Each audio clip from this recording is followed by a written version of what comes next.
This is Peking Duck. Do you hear me, Blizzard? Oh wait, the heist hasn't started? Well, time to get ready with our review of Sly Cooper and the Thievius Raccoonus. And I want to give a shout out to NannaMelissa for another great art piece. Now let's dive right into the Welsh Triangle.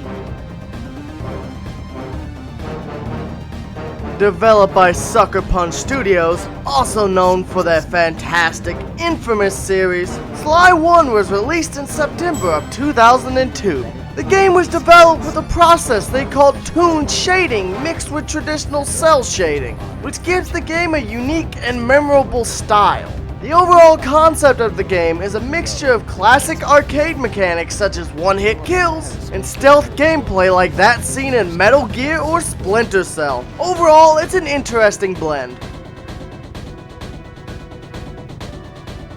You take the role of Sly Cooper, a young raccoon born into a long line of master thieves. On the day you're to inherit the legacy, a band called the Fiendish Five burst into your home, killing your parents and stealing the Thievius Raccoonus for themselves. Now as an adult, it's up to you and your friends to break into each foe's base of operations, defeat them, and steal back your family's history to become a master thief. A solid story with a compelling backstory, lovable characters, a very interesting band of assholes to defeat, and plenty of good sections.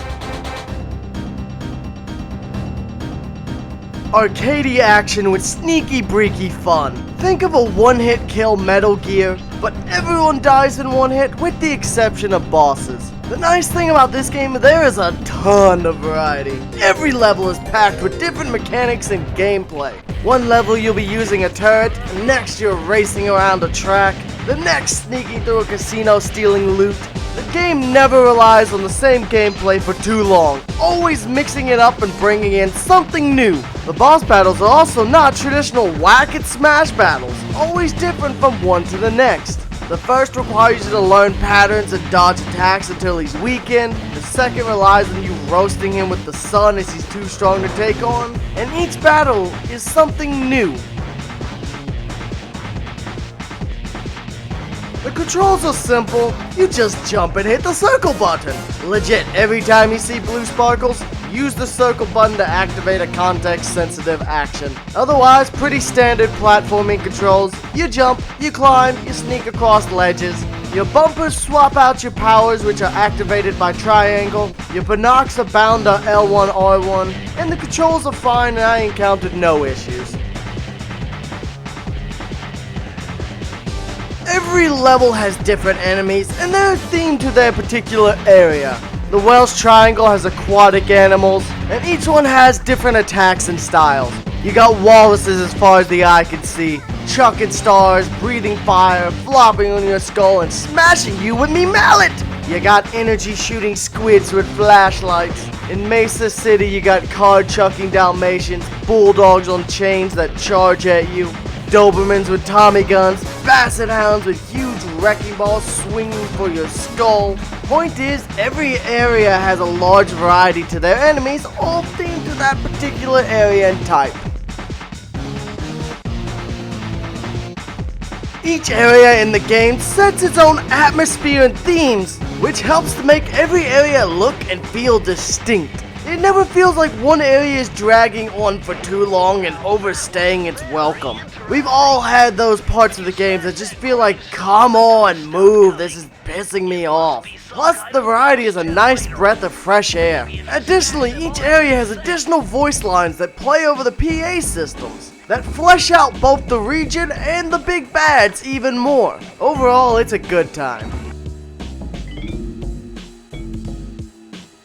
One of my favorite aspects of a Sly Cooper game. Each boss has a theme, each hub has a theme, many levels have their own themes or a variation of that level's main theme, and the music feels good to listen to. Honestly, the music just makes the gameplay even better to sneak along to the music. I mean, just listen to this shit, it's fun.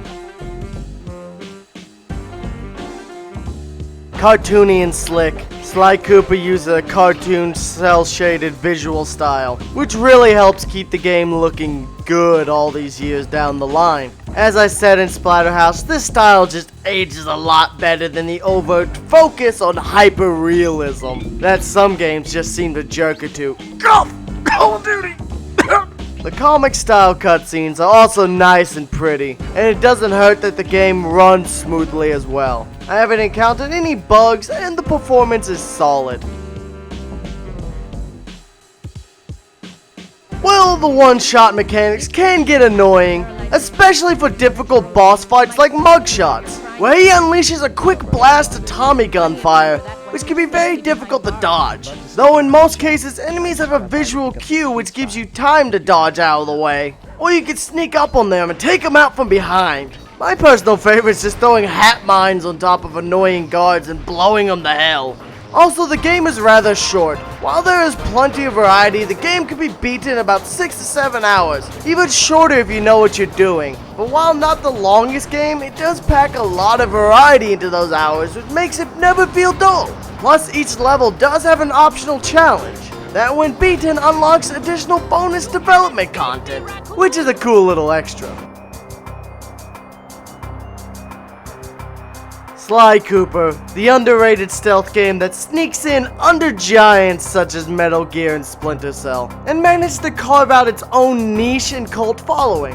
An all-time favorite game and series. Never really a dull moment. Honestly, go out and buy the HD collection. It's cheap, easily acquired, and comes with all 3 of the original games. I could think of much worse ways to spend 20 bucks. Before I leave, I'd like to give another shout out to NannaMelissa for another great art piece. Check her out below along with our social media links. This has been Core and I'm signing off.